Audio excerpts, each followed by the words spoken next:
मेरे सभी सम्मानित मदरसा आधुनिकरण शिक्षक साथियों को मेरा नमस्कार। मैं पंकज मिश्रा, मदरसा आधुनिक शिक्षक, आपका वही घिसा पुटा पुराना दोस्त या आपका दुश्मन या आपका सगा संबंधी या आपका कोई भी फिर आपके सामने मदरसा आधुनिकरण शिक्षकों के से संबंधित खुशखबरी लेके आया हूँ।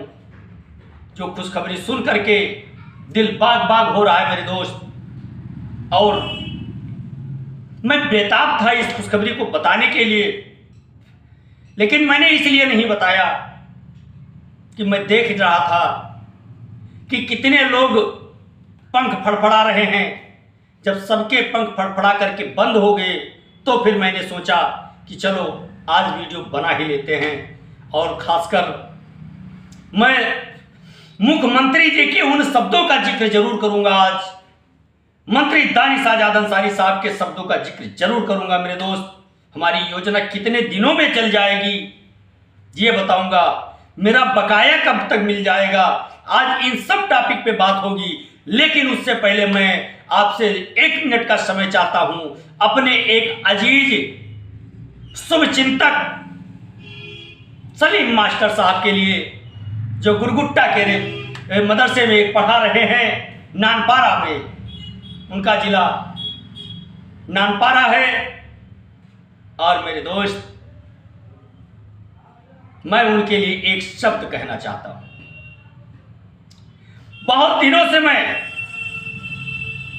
जानता हूं इनको, काफी दिनों से जानता हूं। जिलानी के नाम से इनका आईडी है। इनकी कथनी और करनी में कितना फर्क है आज इनको मैं डिस्पोज भी करूंगा। यह पहली बात, एक घर के 2 लोग सर्विस कर रहे हैं, सबसे पहली बात।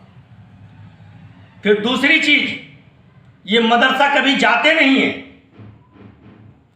तीसरी चीज, जो मदरसे जाना चाहता है, जो जाता है, उनको ये रोकने का भी काम करते हैं। चौथी चीज, ये चमचागिरी करने में सबसे आगे हैं और पंकज मिश्रा को टारगेट बना करके इन्होंने गाली देने का बीड़ा उठाया है। लेकिन जिलानी साहब आईडी के नाम से ही मैं उनको संबोधित करूंगा, क्योंकि आईडी शायद उनके बच्चे के नाम से है। लेकिन मैं उस बच्चे को तो कुछ नहीं बोलूंगा, क्योंकि उसकी कोई गलती नहीं है। गलती उनके वालिद साहब की है, सलीम साहब की। मेरे दोस्त, आपका नंबर अब लगा है। आपके सारे कारनामे खोले जाएंगे, सारे चिट्ठे आपके तैयार किए जाएंगे। और जिस दिन ये समय आएगा ना, सारे चिट्ठे विभाग में जमा होंगे। और मैं जिलानी साहब के प्रबंधक महोदय से कहना चाहूंगा कि जिलानी साहब का अटेंडेंस आप देखें, और जिलानी साहब को आप मदरसा मत जाने देना।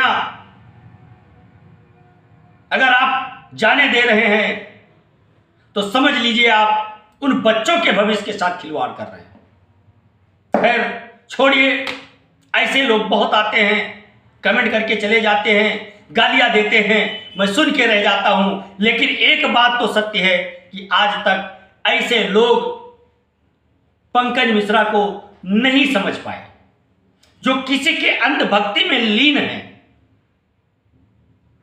और वो अंधभक्ति शायद मुख्यमंत्री जी का आदेश देख करके उनको आत्मग्लानि जरूर हो रही होगी कि पंकज मिश्रा बोल रहा था कि हलचल काफी मचा हुआ है और काम हो रहा है, कुछ ही दिनों में इसका रिजल्ट आ जाएगा, थोड़ा सा सब्र रखें।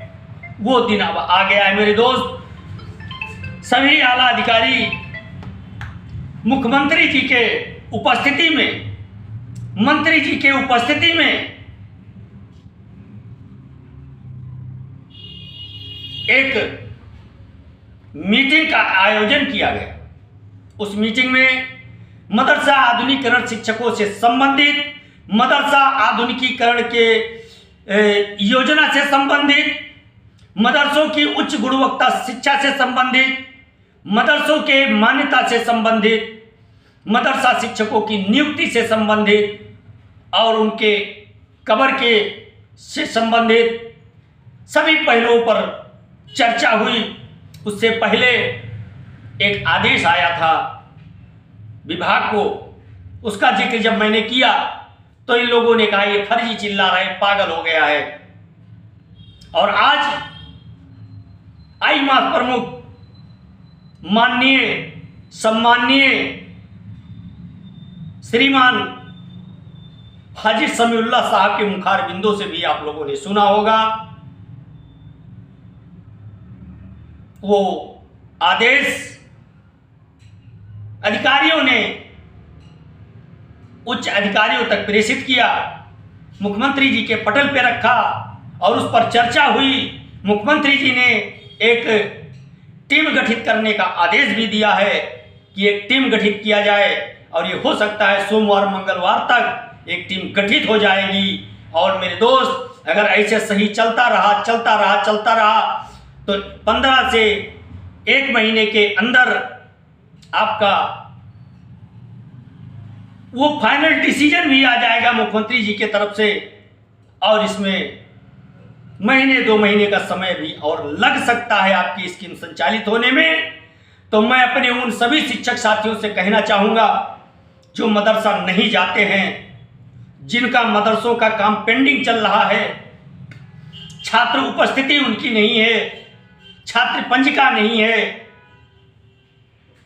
यूडाइस प्लस कंप्लीट नहीं है, अपार आईडी कंप्लीट नहीं है, इन सारी चीजों पर वो विशेष ध्यान दें और यथाउचित समय मदरसे को दें। मैं ये नहीं कहता हूं कि आप सुबह 8 बजे जाएं और शाम 4 बजे आएं, मैं ये नहीं कहता। मैं ये कह रहा हूं, मेरे कहने का तात्पर्य है कि जब टीम का गठन हो और मदरसे की जांच की जाए तो उस रजिस्टर में मदरसा आधुनिकीकरण शिक्षकों की उपस्थिति होनी चाहिए, और जब उनकी उपस्थिति रहेगी तो शासन प्रशासन को आपकी रिपोर्ट जाएगी मेरे भाई।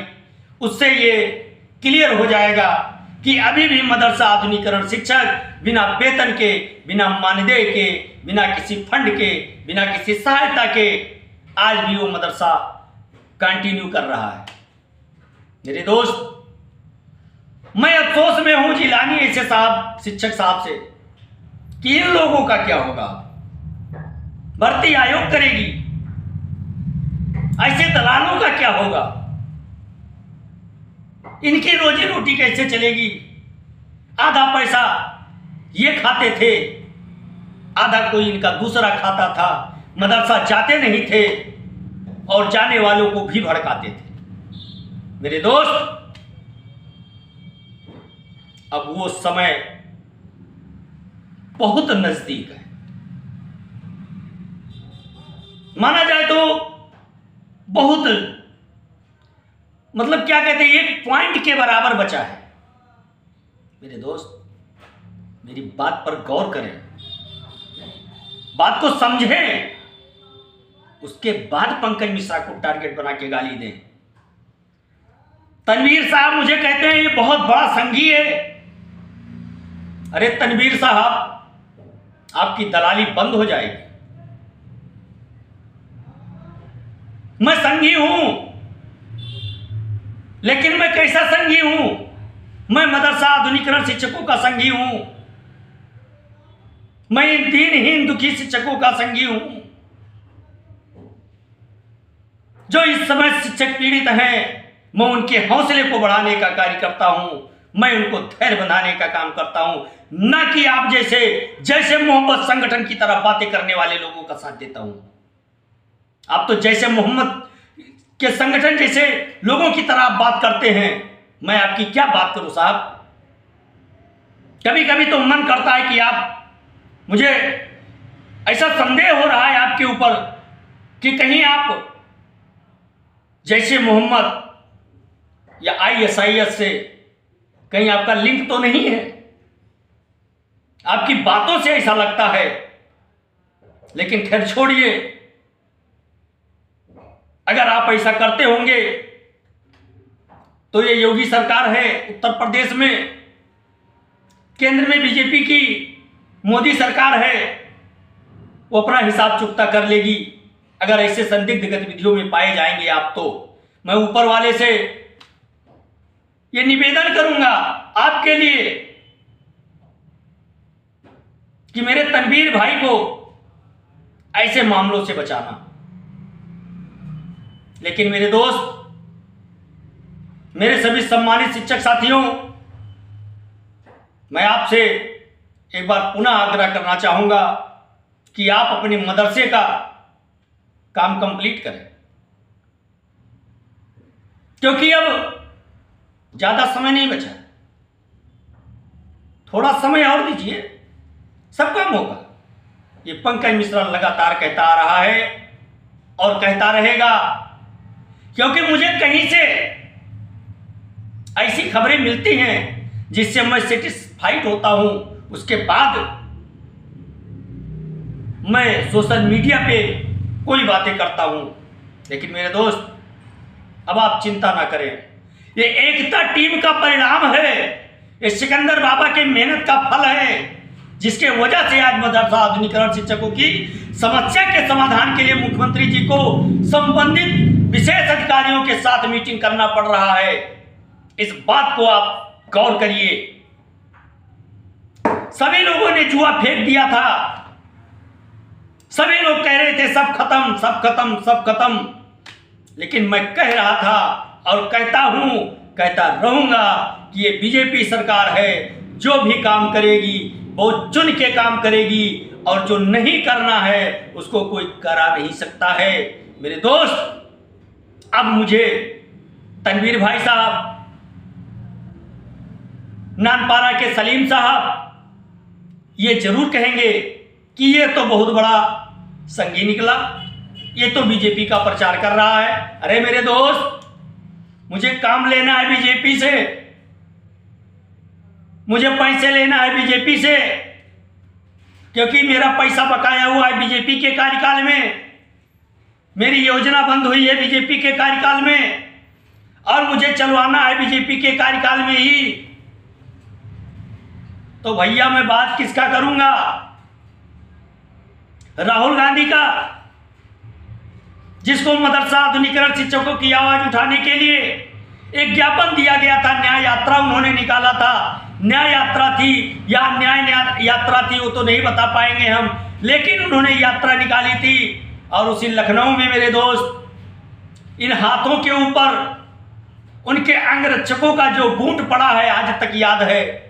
सिकंदर बाबा के पैरों में सूजन आ गई थी, जो बूट पड़ा था उनके हाथों पे सूजन आ गया था। लेकिन एकता की टीम संघर्षों पे विश्वास करने वाली है, उनको ज्ञापन दिया और नेशनल टीवी पे दिखाया गया, उनके साथ चला फोटो। लेकिन आज तक उनके मुंह से एक शब्द आधुनिकीकरण शिक्षकों के लिए नहीं पड़ा, जिनके बहुत बड़े समर्थक हैं तनवीर साहब। मैं बात करूं अखिलेश यादव जी का, जो आज तक सदन में आधुनिकीकरण शिक्षकों के लिए एक शब्द नहीं बोल पाए। मैं धन्यवाद दूंगा किसका? लाल बिहारी यादव जी का, उन्हीं के पार्टी के हैं। मैं धन्यवाद दूंगा आशुतोष सिन्हा जी का, जो उन्हीं के पार्टी के एमएलसी हैं।